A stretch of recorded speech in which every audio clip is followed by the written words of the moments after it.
গ্রামীণ বাংলাদেশের সঠিক আর্থ-সামাজিক অবস্থা তুলে ধরার জন্য আমরা এসেছি হাতিল নামের এই গ্রামে। ময়মনসিংহ জেলার মুক্তাগাছা থেকে 10 কিলোমিটার দূরে এর অবস্থান। অন্যান্য গ্রামের মতো এই গ্রামটিও কৃষি প্রধান। গ্রামের অধিকাংশ মানুষ প্রত্যক্ষ ও পরোক্ষভাবে কৃষিকাজের সঙ্গে জড়িত, কিন্তু এখানে ভূমিহীন ও প্রান্তিক কৃষকের সংখ্যা খুবই বেশি। কেন এই প্রতিষ্ঠান করলেন?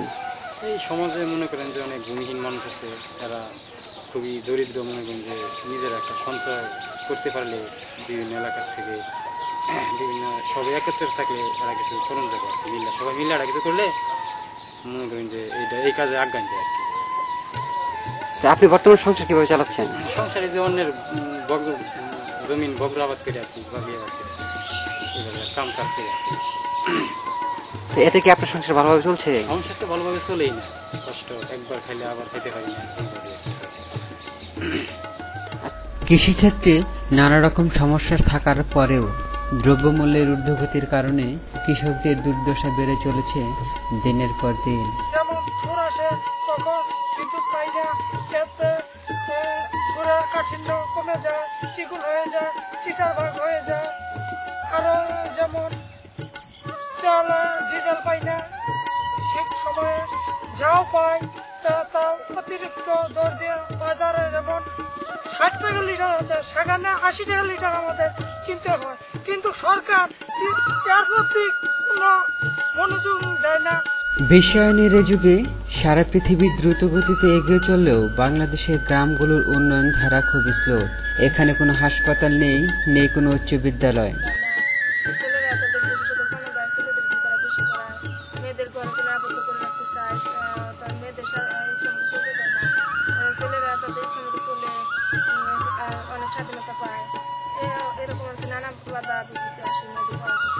হাতিলে এখন বিদ্যুতায়ন হলেও অধিকাংশ সময় থাকে না বিদ্যুৎ।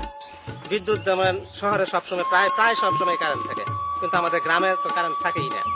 আমাদের গ্রামে যখন ওই লেখাপড়ার যখন সময় পরীক্ষার সময় কারেন্ট থাকে না, চলে যায়, অথচ শহরে কারেন্ট থাকে। এই গ্রামটি মধুপুর গড় সংলগ্ন হওয়ার কারণে প্রাকৃতিক বনায়ন লক্ষ্য করার মতো, কিন্তু মানুষের সচেতনতার অভাবে বন আজ ধ্বংসের পথে। অধিকাংশ মানুষই জানে না বন ধ্বংসের ফলে পরিবেশের কতটা ভারসাম্য নষ্ট হচ্ছে। বাংলাদেশের অন্যান্য গ্রামের মতো এই গ্রামেও রয়েছে এনজিও কার্যক্রম, তবে উন্নয়নের অন্যান্য কার্যক্রমের তুলনায় ক্ষুদ্র ঋণ কার্যক্রমের প্রভাব খুবই বেশি।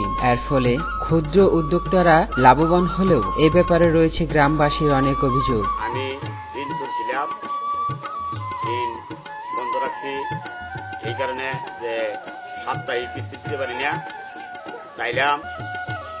চাইলাম যে আপনার মাসে নেন, মাসে তারা দিব না। যে যেমন 5,000 টাকা ঋণ তুললে যেমন 200 টাকা দিন লাগে, আমি 200 টাকা দিতে পারি না, বললেন যে 1 মাস পরে নেন, না হবে। আমি এইখানে তার আটকা রাখছি। শহরের তুলনায় এই গ্রামের মানুষ খোলা মনের, যার ছোঁয়া পাওয়া যায় প্রতিটি কাজে।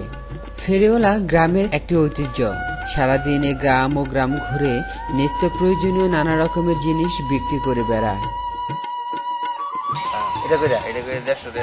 আপনার সংসার কি এখন কি ভালোই চলতেছে নাকি অভাব অনটন কিছুটা আছে? না, অভাব কোনো নাই, নাই অভাব।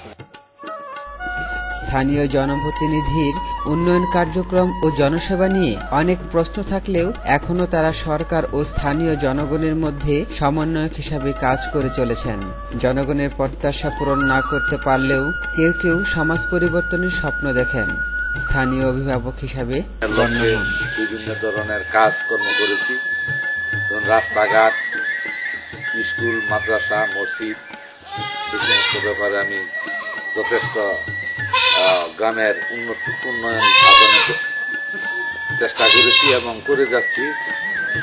রাস্তাঘাট, পুল, কালভার্ট, ব্রিজ আমার ইউনিয়নে আমি যথেষ্ট, বিগত 4 বছর চলছে আমার এই ইউনিয়নে, আমি অনেক উন্নতি করছি এবং আমি আশা করি যে আগামীতেও যাতে জনসাধারণ আমার এই উন্নয়নের দ্বারা উপকৃত হতে পারে সে চেষ্টা আমি করে যাচ্ছি।